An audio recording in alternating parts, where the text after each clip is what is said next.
Hello guys, welcome back to my channel Shri agri classes and myself Abhishek Maurya. और जैसा कि आप लोगों को मैं बताना चाहूंगा कि आप लोगों की जो फंडामेंटल्स ऑफ एग्रोनॉमी की जो क्लासेस चल रही थी, ठीक है, तो उसमें आपका जो चैप्टर चल रहा था खरपतवार एवं उनका प्रबंधन।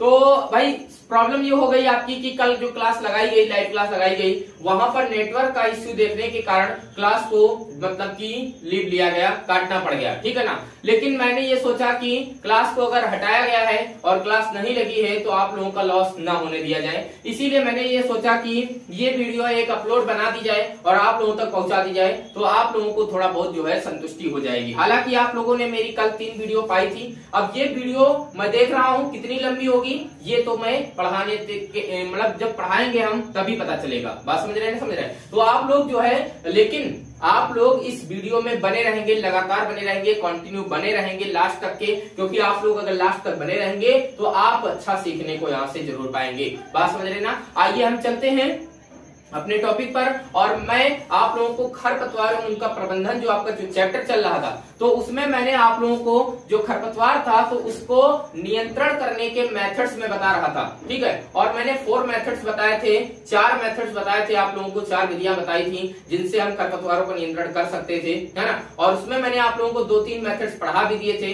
और अगला पढ़ा रहे थे। तो आप लोगों को पहला मैंने बताया था यांत्रिक विधियां, दूसरा मैंने बताया था कृषित या फिर सस्य, है ना, ये विधियां बताया था मैंने। इसके बाद तीसरा मैंने बताया था जैविक विधियां और चौथा रासायनिक विधियां। तो जैविक विधियां आप लोगों का चल रहा था, थोड़ा सा बच गया था जैविक विधियों में, उसी को हम लोग कंटिन्यू करेंगे। वही आपके पीछे यहाँ पर लिखा हुआ है, देखिएगा। जैसे कि तो जो जैविक विधियां हैं, जैविक विधियों में देखिएगा हम कौन से खरपतवारों का नियंत्रण कर सकते हैं। देखिएगा यहाँ पर आपके पीछे लिखे हुए हैं, जो खरपतवार लिखे हुए हैं, ऐसे खरपतवारों का हम जैविक विधियों से नियंत्रण कर सकते हैं। जैसे सबसे पहला आपका हो गया जिरायन, है ना, दूसरा हो गया आपका नागफनी, तीसरा हो गया आपका कांस, चौथा गोखरू। और जलीय खरपतवारों का नियंत्रण हम कर सकते हैं जैविक विधि से, ठीक है ना। 1 वर्षीय जो खरपतवार होते हैं और जो बंजर भूमियों के खरपतवार होते हैं, तो इनको हम लोग क्या कर सकते हैं, नियंत्रित कर सकते हैं जैविक विधि से।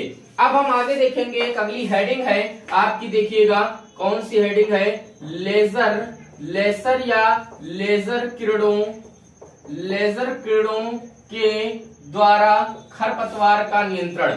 लेजर किरणों के द्वारा खरपतवार का नियंत्रण, ये हम लोग थोड़ा सा समझ लेंगे, बाय द वे आपके एग्जाम में पूछ सकता है कैसे करते हैं। तो जैसे कि आपको बता देते हैं कि जो लेजर किरणें होती हैं, ये लेजर किरणों से हम लोग जो जलीय खरपतवार आपके होते हैं, तो जलीय खरपतवारों का नियंत्रण करने के लिए हम लेजर विधि, जो लेजर किरणें होती हैं, उनका प्रयोग करते हैं। बात समझ रहे हैं ना, ठीक है ना। अब देखिएगा ये विधि को क्या किया गया, जलीय खरपतवार के नियंत्रण के लिए इस विधि को अमेरिका में जो है, कहां पर, अमेरिका में विकसित किया गया। और इस विधि में जो लेजर किरणें हैं, लेजर किरणें खरपतवारों को जख्मी कर देती हैं। बात समझ रहे हैं ना, इनको क्या कर देती हैं, जख्मी कर देती हैं। और एक वैज्ञानिक थे कोच जिसको कहते हैं, है ना, कोच वैज्ञानिक, 1971 में इन्होंने, ये जो वैज्ञानिक थे हमारे, इन वैज्ञानिक ने क्या किया भैया, 1971 में नावों पर, जो नाव होती है आपकी, जो बोट होती हैं, तो नावों पर क्या किया इन्होंने, लेजर किरणों को फिट कर दिया। किसको, जो लेजर किरणें थी, लेजर किरणों को फिट कर दिया इन्होंने, और लेजर किरणें विकसित कर इनका प्रयोग इन्होंने खरपतवार नियंत्रण के लिए किया। बात समझ में आ रही होगी आप लोगों को। तो लेजर किरणों के द्वारा आप लोगों को खरपतवार का नियंत्रण समझ में आ गया होगा। अगली हेडिंग हमारी है, देखिएगा लेजर किरणों के द्वारा तो हम लोगों ने जान लिया, लेकिन पादप प्रजनन के द्वारा हम समझ ले। देखिएगा पादप प्रजनन विधियों से भी खरपतवारों का नियंत्रण किया जा सकता है। तो कैसे किया जा सकता है, जो वैज्ञानिक है वो पादप प्रजनन क्या करते हैं, विभिन्न फसलों की जो अधिक उपज देने वाली व अच्छी गुणवत्ता, है ना, अच्छी गुणवत्ता या गुणवत्ता की रोग रोधक, ठीक है, रोगाणु या रोग रोधक जो है वह चिड़ियों के आक्रमण आदि को सहन करने तथा इनकी रोधक, मतलब इनको रोधक करने के लिए ऐसी किस्में तैयार करते हैं जिनसे खरपतवारों का नियंत्रण होता है। मतलब जो पौधे होते हैं तो उनको प्रजनन, जो उनका प्रजनन उनके अंदर होता है, तो वो स्टार्ट में ही क्या करते हैं, खरपतवारों के नियंत्रण के यहाँ पर जो है तरीके देख लेते हैं कि कैसे खरपतवारों को नियंत्रित किया जा सकता है। बात समझ रहे हैं, समझ रहे हैं? ठीक है ना। आइए हम चलते हैं और अगली हेडिंग जानते हैं कौन सी है। अगली हेडिंग है आपकी, देखिएगा, खरपतवार प्रबंध नियंत्रण, खरपतवार प्रबंध नियंत्रण में व्यवस्थित प्रोग्राम। देखिएगा, खरपतवार के नियंत्रण में कौन कौन से प्रोग्राम व्यवस्थित हैं, जैसे कि आपको बता देते हैं, इसमें कुछ प्रोग्राम हैं जो व्यवस्थित किए जाते हैं, जैसे लूसर्न आप लोगों ने बताया, आप लोगों को बताया था मैंने, लूसर्न का जो बीज होता है वो अमरबेल के बीज रहित होना चाहिए। ठीक, लूसर्न का जो बीज होता है वो अमरबेल के बीज रहित होना चाहिए। और अमरबेल का रोधक फसल चक्र अपनाएं, मतलब जो अमरबेल होता है उसमें रोधक फसल चक्र अपनाना चाहिए हम लोगों को। ठीक है ना।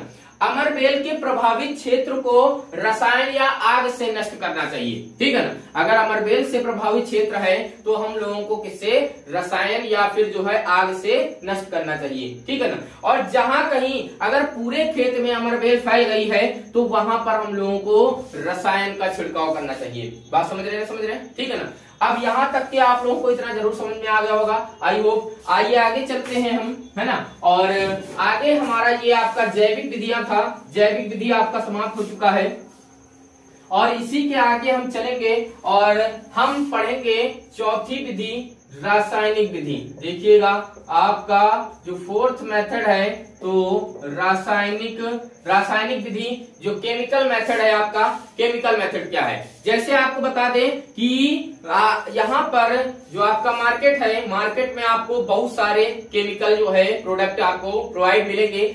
बहुत ही प्रकार के रसायन के द्वारा हम खरपतवारों को रोकथाम कर सकते हैं। और आधुनिक जो कृषि है, जो मॉडर्न एग्रीकल्चर है आपका, जो मॉडर्न खेती है आपकी, तो यहाँ पर जो है इसके लिए ये एक महान उपलब्धि है कि खरपतवारों का नियंत्रण सबसे ज्यादा लोग किससे करते हैं, सबसे ज्यादा जो है रसायन से करते हैं। बात समझ रहे ना।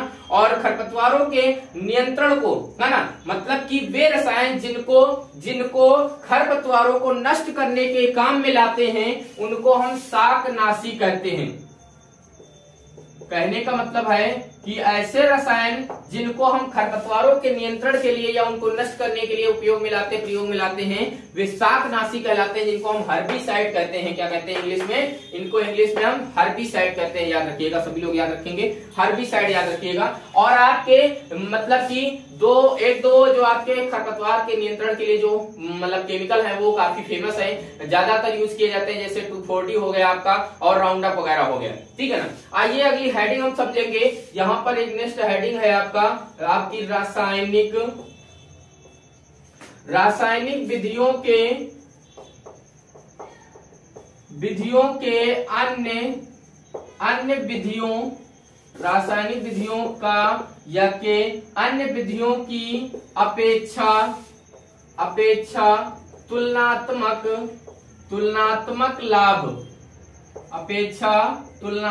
लाभ। देखिएगा, रासायनिक विधियों की अन्य विधियों की अपेक्षा तुलनात्मक लाभ कौन कौन से हैं। तो जैसे कि आपको बता देते हैं कि ऐसा क्षेत्र जहां पर लगातार वर्षा हो रही होती है, जहां पर हम लोग जो है निराई गुड़ाई नहीं कर पाते हैं, है ना, खेतों में, तो वहां पर जो है हम लोग रासायनिक विधि को ही सर्वोत्तम मानते हैं, उत्तम मानते हैं। रासायनिक विधि से ही हम लोग जो है केमिकल का छिड़काव करके हम लोग खरपतवारों को नष्ट करते हैं। बात समझ रहे ना। तो ये लाभ हो गया आपका। और जो कांटे युक्त अगर खरपतवार आए तो वहां पर तो रासायनिक विधि से ही उनको नष्ट करने में आसानी होती है। जो कांटे युक्त खरपतवार होते हैं तो उनको हम लोग केमिकल के द्वारा ही नष्ट करते हैं। बात समझ रहे होंगे आप लोग, ठीक है ना। अब देखिएगा, इन खरपतवारों के मतलब जो है इन लाभ के अलावा देखिएगा आपके और कुछ लाभ हैं, जैसे कि उपर्युक्त लाभ के अलावा रासायनिक विधियों के प्रयोग से और भी चीजें होती हैं, जैसे फसलों का जो उत्पादन जो व्यय होता है वो कम हो जाता है। ठीक, उत्पादन व्यय कम हो जाता है ना। उत्पादन भी उसका कम हो जाता है और प्रति इकाई क्षेत्र उपज बढ़ जाती है, ठीक है ना। इसके बाद श्रमिकों की संख्या मतलब जो श्रमिकों की समस्या होती है वो कम पड़ जाती है, मतलब श्रमिक ज्यादा नहीं लगाने पड़ते हैं। बात समझ रहे हैं आप लोग, ठीक है ना। आइए हम चलते हैं जो ये शाकनाशी है, शाकनाशी के हमारी जो नेक्स्ट हेडिंग है शाकनाशी के प्रयोग का उद्देश्य। देखिएगा शाकनाशी के प्रयोग का क्या उद्देश्य होता है ये हम समझेंगे। जैसे कि किसी भी देश में अगर शाकनाशियों के प्रयोग का जो प्रमुख उद्देश्य है वो श्रम समस्या का समाधान करना है। बात समझ रहे हैं ना। श्रम समस्या जो मजदूरी की जो समस्या होती है, जो श्रमिकों की जो समस्या होती है, तो उनको उसको खत्म करके खरपतवारों को नष्ट करना है। बात समझ रहे हैं ना। और इससे जो आपका श्रम है, जो आपकी मजदूरी आप देते हैं वो भी बचत हो जाती है। बात समझ रहे हैं ना, समझ रहे हैं, ठीक है ना। तो शाकनाशियों के प्रयोग के सबसे पहला उद्देश्य यही होगा। और श्रमिकों की कम उपलब्धता के कारण श्रम है, श्रम की कीमत बढ़ जाती है, ठीक है ना। अगर बढ़ गई है तो हम लोग क्या करते हैं, शाकनाशियों के प्रयोग से हम खरपतवारों को नष्ट करते हैं और उनकी कीमत को घटा देते हैं, उनको हमको ज्यादा मूल्य नहीं देना पड़ता है। बात समझ रहे हैं, समझ रहे हैं, ठीक है ना। जैसे ईंधन की कमी है तो ईंधन की कमी के कारण भी ईंधन की कीमत बढ़ गई होगी, है ना। अगर बढ़ी हुई है तो फिर हम आग लगाकर भी खरपतवारों को नष्ट करके, है ना, अपेक्षाकृत इस विधि से महंगा पड़ जाता है। बात समझ रहे हैं ना। मतलब आग लगाकर भी हम लोग क्या करते हैं, खरपतवारों को नष्ट कर सकते हैं। बात समझ रहे हैं, ठीक है ना। अब यहाँ पर हम चलेंगे तो जो रासायनिक विधियां हैं, देखिएगा इन रासायनिक विधियों की कुछ सीमाएं हैं। देखिएगा रासायनिक विधियों की कौन कौन सी सीमाएं हैं, तो आपको 3-4 पॉइंट हम बताएंगे। जैसे अनुसंधान केंद्र पर केंद्रों, है ना, जो अनुसंधान केंद्र होते हैं तो वहां पर किए गए जो प्रयोग होते हैं एवं उनके परिणामों का कृषक तक ना पहुंचना। कहने का मतलब है जो रासायनिक इनकी सीमाएं क्या है भैया, कि जो अनुसंधान केंद्र होते हैं तो वहां पर जो क्या किए जाते हैं, जो आपके प्रयोग किए जाते हैं या जो उनके परिणाम निकलते हैं वो किसानों तक नहीं पहुंच पाते हैं, समझ रहे ना। तो ये एक लिमिटेशन होती है इसकी। और शाकनाशी रसायनों का देश के अंदर अभाव है, ठीक, यहाँ पर देश के अंदर अभाव है, ठीक है, जिसके कारण आम कृषकों को जो है सस्ते दामों पर ये उपलब्ध नहीं हो पाते हैं, ठीक है ना। जो कृषक होते हैं उनको ये सस्ते दाम पर जो है नहीं मिल पाते हैं। बात समझ में आ रही होगी आप लोगों को। हमारे यहाँ कुशल एवं शिक्षित कार्यकर्ताओं का भी अभाव है, ठीक है। कहने का मतलब जो कुशल, स्किलफुल और जो शिक्षित जो कार्यकर्ता हैं उनका भी अभाव देखने को मिलता है, ठीक है। और जैसे कि मिश्रित खेती को भी उगाना, ये एक क्या है, इसमें एक लिमिटेशन बन जाती है कि मिश्रित खेती को उगाया जाए। बात समझ रहे हैं, समझ रहे हैं, ठीक है। तो इस प्रकार से आप लोगों को यहाँ तक समझ में जरूर आ गया होगा। आइए आगे चलते हैं हम, तो शाकनाशी के प्रयोग का हम क्षेत्र देखेंगे कि इनके प्रयोग का क्षेत्र क्या है, स्कोप क्या है। शाकनाशी के प्रयोग का क्षेत्र क्या है ये हम देखेंगे। तो जैसे कि इनका कौन कौन से क्षेत्रों में प्रयोग होता है देखिएगा, तो फसल उत्पादन में, ठीक, शाकनाशियों का सबसे पहला आप फसल उत्पादन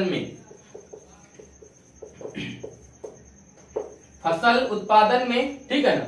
और दूसरा आप जो है आकृषित भूमियों में कर सकते हैं।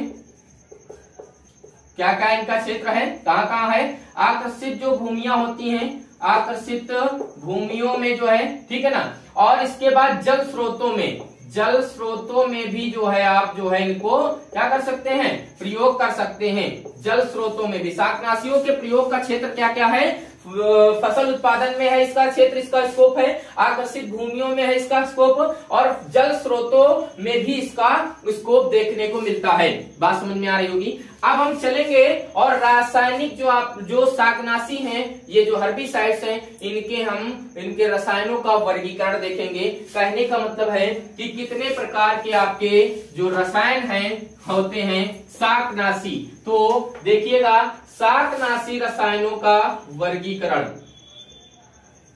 आपकी जो हेडिंग है शाकनाशी रसायनों का वर्गीकरण। देखिएगा शाकनाशी रसायनों का वर्गीकरण, तो शाकनाशी रसायनों का जो वर्गीकरण है वो 2 प्रकार से किया गया है। 2 प्रकार से, एक तो है वर्णात्मक, पहला क्या है आपका देखिएगा वर्णात्मक शाकनाशी, और दूसरा है आपका, देखिएगा आपका पहला है वर्णात्मक और दूसरा है आपका अवर्णात्मक। क्या है? अवर्णात्मक शाकनाशी। तो आपके शाकनाशी रसायनों को कितने प्रकार से वर्गीकरण किया गया है? 2 प्रकार से वर्गीकरण किया गया। एक तो वर्णात्मक शाकनाशी और दूसरा अवर्णात्मक शाकनाशी, ठीक है ना। अब देखिएगा वर्णात्मक जो शाकनाशी हैं ये क्या होते हैं? इस वर्ग के जो शाकनाशी होते हैं, ठीक है ना, कहने का मतलब है कि विशेष प्रकार की वनस्पतियों पर ही अपना प्रभाव रखते हैं, ठीक है ना।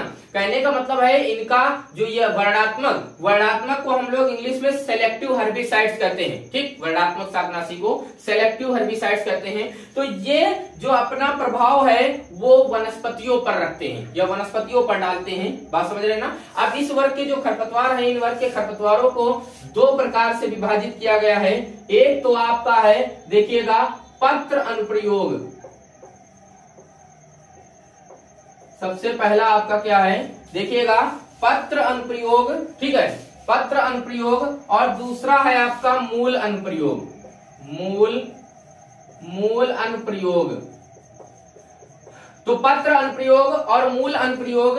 अब देखिएगा पत्र अनुप्रयोग क्या होते हैं? तो ये जो शाकनाशी होते हैं रसायनों का, इन शाकनाशी रसायनों का घोल या धूल के रूप में हम लोग जो है वृद्धि करते हुए पौधों की पत्तियों पर छिड़काव करते हैं। पत्र मतलब इनको पत्तियों पर जो है छिड़काव किया जाता है, ठीक है ना। और ये आपके 2 प्रकार के होते हैं। जैसे एक होता है आपका, पहला है संपर्क शाकनाशी और दूसरा है आपका स्थानांतरित। देखिएगा संपर्क और दूसरा है स्थानांतरित शाकनाशी। तो देखिएगा संपर्क शाकनाशी क्या होते हैं? जिनको हम कॉन्टैक्ट हर्बिसाइड्स कहते हैं। कॉन्टैक्ट हर्बिसाइड्स क्या होते हैं? तो इस प्रकार के जो शाकनाशी होते हैं वो रसायन पौधों के केवल उसी भाग पर अपना प्रभाव छोड़ते हैं जो इनके संपर्क में आते हैं, है ना। संपर्क मतलब कांटेक्ट में, जो कांटेक्ट में आते हैं उन्हीं पर ही अपना प्रभाव छोड़ पाते हैं ये जो रसायन होते हैं, ठीक है ना। और इस वर्ग में कौन कौन से रसायन आते हैं? जैसे कि गंधक का अम्ल हो गया, अमोनियम सल्फामेट हो गया, और एंडोथाल हो गया आपका, पैराक्वाट हो गया, और पोटेशियम साइनेट हो गया, पीसीटी हो गया, केरट आयल हो गया, ठीक है, नाइट्रोफेन व सोडियम आर्सेनेट। तो ये आपके कॉन्टैक्ट हर्बिसाइड्स हैं। ये आपके क्या है? संपर्क शाकनाशी हैं, ठीक है ना। अब स्थानांतरित शाकनाशी देखिए क्या होते हैं? तो इनको हम ट्रांसलोकेटेड हर्बिसाइड्स कहते हैं, ठीक है ना। ट्रांसलोकेटेड हर्बिसाइड्स कहते हैं। जैसे इन शाकनाशियों का क्या होता है? ये जो शाकनाशी रसायन होते हैं इनका पौधों के यदि किसी भी बाहरी भाग पर प्रयोग करें तो प्रत्येक अंग में फैलकर ये अपना प्रभाव छोड़ते हैं। जब हम बाहरी भाग में अगर कर रहे हैं तो ये प्रत्येक अंग में फैलकर ये अपना प्रभाव छोड़ने लगते हैं, ठीक है ना। जैसे इसमें कौन कौन से जो है हर्बिसाइड्स आते हैं, कौन कौन से रसायन आते हैं, जैसे आपको बता देते हैं। तो डेलापान हो गया आपका, क्या हो गया? डेलापान हो गया। और एमसीपीए हो गया आपका, MSMA हो गया, या और है मैलिक हाइड्रेजाइड हो गया, सल्वैक्स हो गया, 2,4-D भी इसी में आता है, 2,4-DV भी इसी में आता है, ठीक है ना। और 2,4,5-T व पिक्लोरम, है ना, पिक्लोरम, ये जो आपके रसायन हैं ये आपके स्थानांतरित में आते हैं, ठीक है ना। अब देखिएगा मूल अनुप्रयोग क्या होते हैं? तो मूल अनुप्रयोग क्या होते हैं? इस वर्ग के जो शाकनाशी होते हैं इनका प्रयोग मृदा में फसल उगने से पहले या बाद में किया जाता है। मूल का मतलब रूट एप्लीकेशन है, रूट एप्लीकेशन, ठीक है ना। ये आपका पत्र आपका फॉलिएज एप्लीकेशन और मूल आपका रूट एप्लीकेशन, ठीक है ना। तो कहने का मतलब फसल उगने के पहले या उसके बाद में किया जाता है, ठीक है ना। और ऐसे वर्ग में कौन कौन से, मतलब इसमें कौन कौन से है देखिएगा। तो एमीबेन, एट्राजीन आपका, एवाडेक्स, है ना, एवाडेक्स हो गया, और बहुत सारे हैं आपके, ठीक है ना। जैसे केसोरान हो गया, ठीक है, और केटोरोन हो गया आपका, ठीक है ना, डाइफिनामिड हो गया, डेथाल हो गया। इस प्रकार के बहुत सारे आपके रसायन जो है मूल अनुप्रयोग में आते हैं, ठीक है। आइए हम चलते हैं, दूसरा समझते हैं अवर्णात्मक। अवर्णात्मक को भी 2 प्रकार से ही रखा गया है। कहने का मतलब है कि पहला आपका पत्र, ठीक है ना, और दूसरा आपका मूल।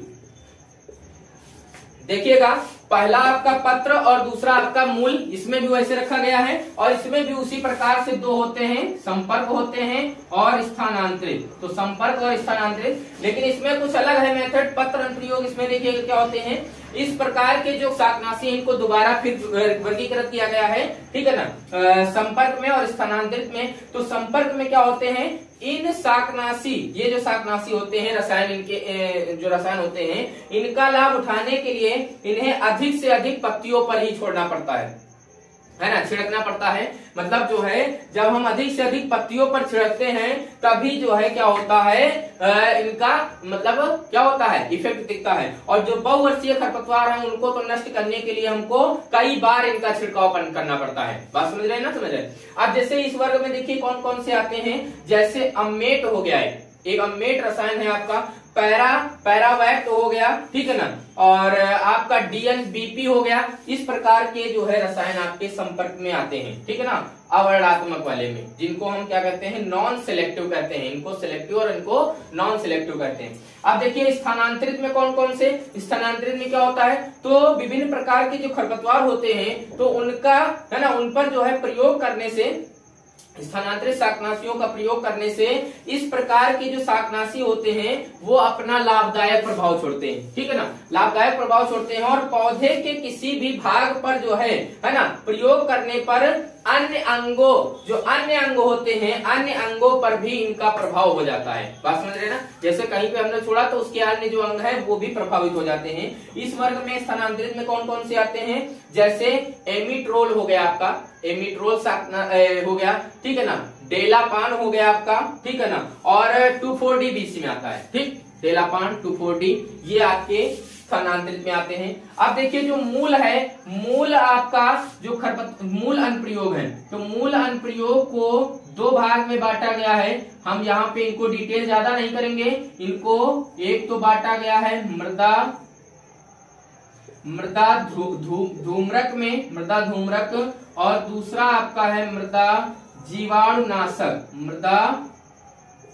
मृदा जीवाणुनाशक, ठीक है ना, मृदा जीवाणुनाशक। तो मूल देखिए, मूल अनुप्रयोग इनके है ना, पहला हमने पत्र पढ़ा और मूल देखिए क्या है, तो जिन क्षेत्रों में इस प्रकार के शाकनाशी का प्रयोग होता है वहां पर प्रत्येक वनस्पति नष्ट हो जाती है, ठीक, पूरी जो वनस्पति, प्रत्येक वनस्पति नष्ट हो जाती है। और मृदा ध्रुमक, इनको दो भाग में बांटा गया, मृदा ध्रुमक और मृदा जीवाणुनाशक। तो मृदा ध्रुमक में क्या होता है, इन शाकनाशियों की गैस या वाष्प मृदा में फैलकर वनस्पति को नष्ट करती है, ठीक, जो गैस या वाष्प होती है वो मृदा में, या जो है जो मृदा होती है, वो जो वाष्प होती है वो मृदा में फैल कर क्या करती है, वनस्पति को नष्ट कर देती है, ठीक है ना। अब देखिएगा इनका जो प्रभाव है वो मृदा में करीब 1 महीने तक रहता है, ठीक, 1 महीने तक इनका प्रभाव रहता है। और इस वर्ग में क्लोरोपिक्रिन आपका CH2 या मिथाइल ब्रोमाइड ऐसे जो है रसायन आते हैं, ठीक है। मृदा जीवाणुनाशक देखिए क्या होते हैं, तो यह मृदा में वनस्पति के साथ साथ सभी जीवाणुओं के भी नष्ट कर देते हैं, जो जीवाणु होते हैं उसके अंदर उनको भी नष्ट कर देते हैं, ठीक है ना। तो इस वर्ग में कौन कौन से आते हैं, जैसे आपको देखिएगा कौन कौन से, एट्राजीन हो गया आपका, एट्राजीन हो गया, सिमेजन हो गया, बोरेट्स हो गया आपका, है ना, क्लोरेट्स हो गया। इस प्रकार के जो है आपके रसायन इस वर्ग में आते हैं, इस वाले में आते हैं। अब आपका देखिएगा ये आपका जो शाकनाशी थे रसायनों का वर्गीकरण हो गया, लेकिन शाकनाशी का जो शाकनाशी है उनका एक रासायनिक वर्गीकरण और भी है, दूसरे प्रकार से भी किया गया है।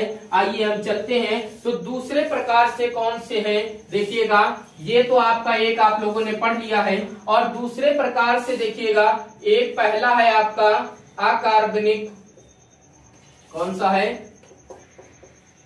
अकार्बनिक, और दूसरा है आपका कार्बनिक, देखिएगा अकार्बनिक और दूसरा है कार्बनिक, इनऑर्गेनिक और ऑर्गेनिक, इनऑर्गेनिक और ऑर्गेनिक। देखिए इनऑर्गेनिक में आपका दो प्रकार से अम्ल और लवण, अम्ल और लवण, अम्ल और लवण, ठीक है ना। तो अम्ल और लवण में देखिएगा जो आपके अकार्बनिक है उसमें अम्ल और लवण दो प्रकार से रखे गए। अम्ल कौन कौन से हैं, जैसे सल्फ्यूरिक एसिड हो गया आपका, हाइड्रोक्लोरिक एसिड हो गया, ठीक ना, इनमें आते हैं सल्फ्यूरिक एसिड और हाइड्रोक्लोरिक एसिड। लवण कौन कौन से होते हैं, देखिए salts, ammonium sulphate, calcium cyanamide, cupric sulphate हो गया आपका, फेरस सल्फेट हो गया, सोडियम आर्सेनेट हो गया, सोडियम क्लोरेट हो गया, सोडियम क्लोराइड हो गया, पोटेशियम क्लोराइड हो गया। तो ये आपके अम्ल और लवण जो अकार्बनिक में आते हैं, ठीक है ना। अब देखिएगा कार्बनिक में कौन कौन से आते हैं, तो कार्बनिक में सबसे पहला आपका आता है पेट्रोलियम तेल, सबसे पहला पेट्रोलियम तेल, ठीक है ना। दूसरा आपका फिनोल, जिसको फिनाल कहते हैं हम लोग, फिनोल हो गया आपका। तीसरा हो गया आपका फिनॉक्सी यौगिक, फिनॉक्सी यौगिक हो गया आपका, है ना, फिनॉक्सी यौगिक। और चौथा हो गया एलिफैटिक अम्ल हो गया आपका। और पांचवा हो गया आपका बेंजोइक अम्ल, कौन सा, बेंजोइक अम्ल। ये आपके सब क्या है, ये रसायन ही है। तो पेट्रोलियम तेल में आपके, है ना, पेट्रोलियम तेल में आपके जैसे पेट्रोल, डीजल व मिट्टी का तेल हो गया, ठीक है ना। फिनोल आपका, फिनोल में देखिए क्या हो गया 2,4-D, ठीक है ना, 2,4,5-T हो गया आपका, ठीक है ना। और इसके बाद देखिएगा जैसे आपका एलिफैटिक, यहाँ पर आपको फिनॉक्सी में देखिए हमने लिख दिया फिनॉक्सी हो गया, और एलिफैटिक अम्ल और बेंजोइक अम्ल। तो इस प्रकार से आप लोगों की ये आपके क्या होते हैं, इस प्रकार से ये बांटे गए हैं हमारे, ठीक है ना। अभी और भी है आपके, देखिएगा अगला है आपका एमाइड, अगला है एमाइड। और 7 नंबर है आपका नाइट्रिल्स, क्या है आपका नाइट्रिल्स हो गया, ठीक है ना। और इसके बाद 8 नंबर आपका है यूरियाज, क्या है, यूरियाज हो गया, ठीक है ना, यूरियाज। और 9 नंबर है आपका कार्बामेट, क्या है आपका कार्बामेट हो गया, ठीक है। और इसके बाद और बहुत सारे हैं, ठीक है, लेकिन आप इतने कार्बनिक वाले जान लीजिए, पेट्रोलियम तेल, फिनोल, फिनॉक्सी यौगिक, एलिफैटिक अम्ल, बेंजोइक अम्ल, एमाइड, नाइट्रिल्स, यूरियाज और कार्बामेट, इतने आपके लिए बहुत हो गए, काफी हो गए, ठीक है ना। आइए हम चलते हैं और अगली हेडिंग पर चलते हैं। आपकी जो अगली हेडिंग है देखिएगा, तो जो रसायन है, शाकनाशी रसायनों का चयन, शाकनाशी रसायनों का चयन हम कैसे करते हैं, तो इनके चयन के लिए कुछ चीजें ध्यान रखनी पड़ती हैं। जैसे शाकनाशी की कीमत कम हो व प्रयोग करने में आर्थिक हो, ठीक है ना, मतलब जो है उसकी कीमत कम होनी चाहिए, ठीक है ना, ऐसे शाकनाशियों का यूज करना चाहिए। और मनुष्य व जानवरों के लिए कम हानिकारक हो, मतलब हानिकारक ना हो। और फसल चक्र की फसलों के लिए भी हानिकारक ना हो, जो फसल चक्र के अकॉर्डिंग हम लोग जो फसलें उगाते हैं उनके लिए वो हानिकारक ना हो, बात समझ रहे हैं ना। अब देखिएगा इन शाकनाशियों के प्रयोग करने का, शाकनाशियों का जो प्रयोग हम करते हैं तो किस समय पर प्रयोग करने का समय देखते हैं हम लोग। शाकनाशियों को, रसायननाशी जो रसायन होते हैं, शाकनाशी रसायन का जो है प्रयोग का समय क्या होता है, तो किस टाइम पर आप लोगों को जो है इनको प्रयोग करना चाहिए। जैसे आपको बता दें कि जो बुआई या रोपाई से पहले,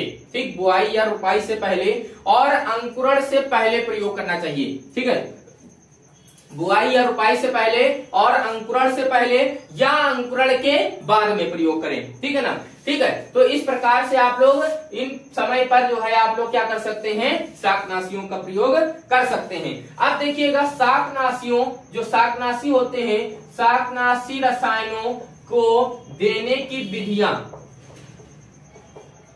शाकनाशी रसायनों को देने की विधियां, कहने का मतलब है कुछ इसके मेथड्स हैं। कौन कौन से मेथड्स हैं, जैसे कि भूमि की सतह पर प्रयोग करते हैं, है ना। सबसे पहला आपका भूमि की सतह पर प्रयोग कर सकते हैं, ठीक है। देखिएगा जो शाकनाशी होते हैं उनको हम लोग जो है कैसे कैसे प्रयोग कर सकते हैं। जैसे भूमि की सतह पर प्रयोग करना, सबसे पहला आपका मेथड क्या है, भूमि की सतह पर प्रयोग आप समझ गए होंगे भूमि की सतह पर कैसे प्रयोग करते हैं। जैसे कि भूमि में क्रियाशील जो शाकनाशी होते हैं भूमि की सतह पर क्या किए जाते हैं, बिखेर दिए जाते हैं, ठीक है ना। या फिर इन शाकनाशियों को इसी प्रकार भूमि की सतह पर जो है छोड़ देते हैं। बात समझ रहे हैं, समझ रहे हैं, ठीक है ना। तो इस प्रकार से आप भूमि की सतह पर जो है कर सकते हैं अधोभूमि प्रयोग। देखिएगा अधोभूमि प्रयोग क्या कहने का मतलब है, यंत्रों द्वारा भूमि की अधो सतह पर 7.5 से 10 सेंटीमीटर गहराई में इन रसायनों को मिलाते हैं। समझ रहे हैं ना, अधो सतह पर मतलब उसकी गहराई में जो है हम लोग क्या करें, मिला दें। बात समझ रहे हैं ना, समझ रहे हैं, ठीक है। तो ये हमारा जो है एक मेथड हो गया। अगला आपका तीसरा मेथड देखिए क्या है, मृदा धूमक प्रयोग। अभी आपको बताया था ये मैंने, अभी आप लोगों ने देखा था मृदा धूमक प्रयोग क्या है, कहने का मतलब है कि जो मृदा धूमक होते हैं रसायन, तो उनकी प्रकृति को ध्यान में रखते हुए ये रसायन जो है जैसे इंजेक्शन के द्वारा, जैसे क्लोरोपिक्रिन होता है उसको इंजेक्शन के रूप में, ठीक है ना, बंद प्लास्टिक कवर विधि जैसे मिथाइल जो आपका ब्रोमाइड होता है, ठीक है ना। तो इन प्रकार से आप लोग जो है धूमक में जो है इनको जो है दे सकते हैं, मृदा धूमक में, ठीक है। अब देखिएगा आगे अगला आप लोगों का है तीसरा आपका मेथड, चौथा आपका है पट्टियों में प्रयोग।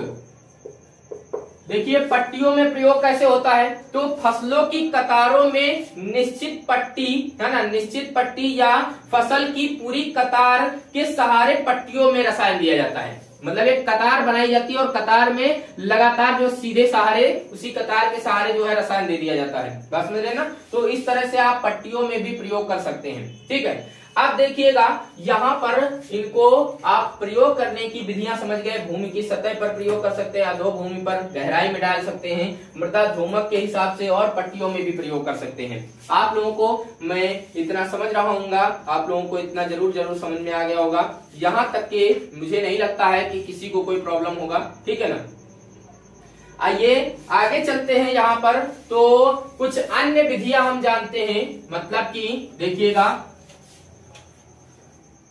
शाकनाशी के प्रयोग करने की या इनको देने की कुछ अन्य विधियां हैं आपकी, अन्य विधियां हैं। जैसे कि एक विधि है आपकी जार विधि। क्या है, देखिएगा जार विधि, जिसको जार मेथड कहते हैं, जार विधि। तो यह विधि देखिएगा क्या होता है, इस विधि में शुष्क क्षेत्रों में सूखे की विशेष स्थिति में उगने वाली है ना या गहरी जड़ वाले जो शाकीय खरपतवार होते हैं, तो उनको नष्ट करने के लिए इसको प्रयोग किया जाता है, जार विधि होती है। और इस विधि में शीशे के जार में जो है 10% क्या किया जाता है, आर्सेनिक घोल भरकर खरपतवार के ऊपरी सिरे को झुकाकर जो है इस जार में डुबो दिया जाता है। बात समझ रहे हैं ना, समझ रहे हैं। और पानी की अत्यंत कमी होने के कारण खरपतवार के जो तने जो जार से इस रसायन के घोल को चूस लेते हैं और नष्ट हो जाते हैं। तो ये एक जार विधि है। आप जार विधि से जो है क्या कर सकते हैं,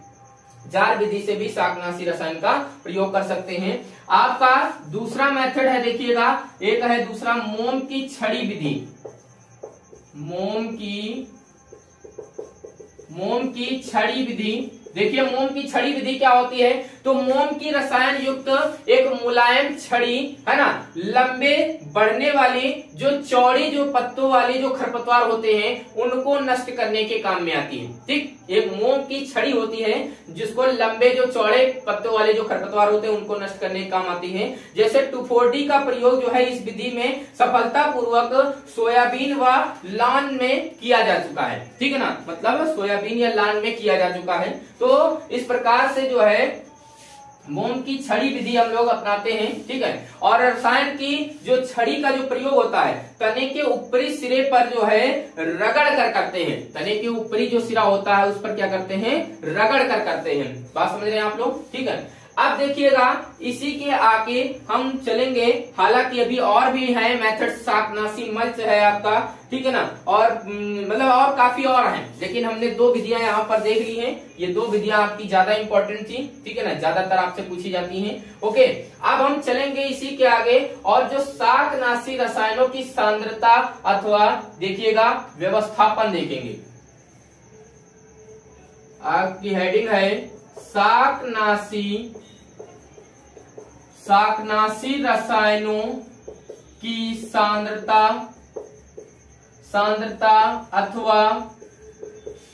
अथवा व्यवस्थापन। देखिएगा, शाकनाशी रसायनों की सांद्रता अथवा व्यवस्थापन हम देखेंगे यहाँ पर। तो जैसे कि आपको बता दें कि यहाँ पर इस प्रकार के जो व्यवस्थित जो शाकनाशियों का निम्नलिखित रूपों में इसका प्रयोग किया जाता है। जैसे कि आप जो है कैसे कर सकते हैं इनका व्यवस्थापन, आप द्रव के रूप में कर सकते हैं, सॉल्यूशन के रूप में, द्रव के रूप में आप कर सकते हैं। तो द्रव जो है मुख्य रूप से एक या दो रसायनों की, है ना, समानता, ठीक है ना, समानता रखने वाला एक मिश्रण होता है। एक या दो जो है मतलब जो रसायन होते हैं उनकी समानता रखने वाला एक मिश्रण होता है। और इसमें कौन कौन से उदाहरण आते हैं, जैसे 2,4-D के एमाइन साल्ट आते हैं, ठीक है ना, 2,4-D का एमाइन साल्ट, तो द्रव के रूप में जो है। ओके, अगला है आपका दूसरा, देखिएगा तेल युक्त मिश्रण। आप समझ रहे होंगे कि तेल युक्त मिश्रण भी होता है। जैसे शाकनाशी रसायन जो होते हैं वो तेल में घुलनशील होते हैं, शाकनाशी रसायन तेल में घुलनशील होते हैं, तो पानी में इन्हें मिला दिया जाता है। बात समझ रहे हैं ना, समझ रहे हैं, ठीक है ना। और इनके मिश्रण को हम क्या कहते हैं, इमल्सन कहते हैं, ठीक। इनका जो मिश्रण कहलाता है वो इमल्सन कहलाता है। पानी और तेल जो इनके रसायन का और तेल जो पानी में मिश्रण करते हैं वो इमल्सन कहलाता है। जैसे उदाहरण के तौर पे आपको बता दें, जैसे CIPC, आपका CIPC, CDAA, ठीक है ना, और MCPA, ये इसके क्या हैं, उदाहरण हैं। ओके, आइए चलते हैं और तीसरा समझते हैं दानों के रूप में। इनकी व्यवस्थाएं सब कह रहे हैं और दानों के रूप में देखिए कैसे करते हैं। तो दानों के रूप में कुछ जो शाकनाशी होते हैं वो दानों व छोटी मोटी जो गोलियों के रूप में पाए जाते हैं, ठीक है ना, प्रयोग किए जाते हैं, ठीक है। जैसे आपको बता दें तो फेन्यूरान हो गया आपका और सिमेजिन हो गया, 2,4-D व मैचेटी का प्रयोग जो है पैलेट्स के रूप में भी किया जा सकता है। बात समझ रहे हैं ना, समझ रहे हैं, ठीक है ना, मतलब दानों के रूप में भी किया जाता है।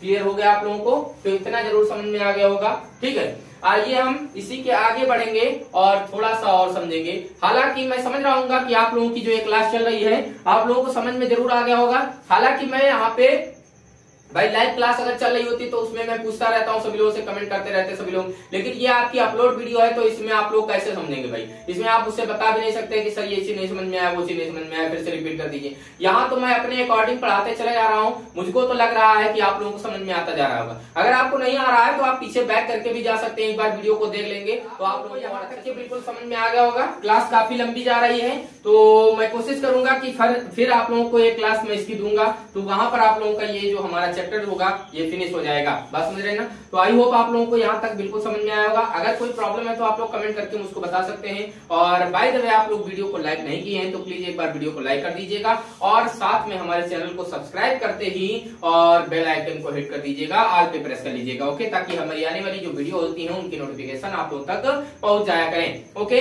तो चलिए चलते हैं, फिर मिलेंगे आप लोगों को नेक्स्ट वीडियो में। Okay, very very thanks.